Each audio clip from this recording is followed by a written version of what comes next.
સુરતથી સમાચાર મળ્યા છે કે સરદાર વલ્લભભાઈ પટેલની 150મી જન્મજયંતિ નિમિત્તે બારડોલીમાં વિશેષ ઉજવણીઓ યોજાઈ હતી। અકોટી ગામથી પ્રારંભ થયેલી unity March rally Swaraj Ashram ખાતે સમાપ્ત થવાની હતી। ત્યારે ઇતિહાસ મુજબ અકોટીના ભીખીબેન દ્વારા વલ્લભભાઈને સરદારનું બિરુદ આપવામાં આવેલું હોવાથી રેલીની શરૂઆત પણ ભીખીબેનના ઘરથી જ કરવામાં આવી હતી।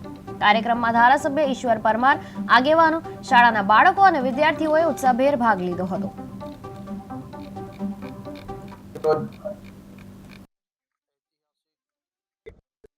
તાલુકો એવા બારડોલીના અકોટી ગામ ખાતે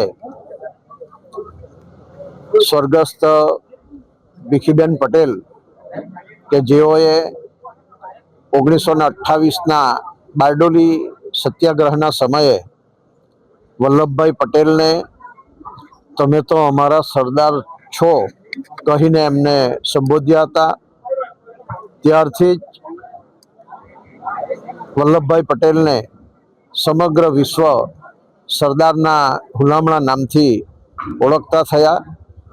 વલ્લભભાઈને સૌ પ્રથમવાર આ જ અકોટી ગામના પાટીદાર સમાજના ગૃહિણી એવા ભીખીબેને જ્યારે તમે તો સરદાર છો એ સંબોધન કર્યું, ત્યાર પછી આજે 1928નો આ પ્રસંગ છે।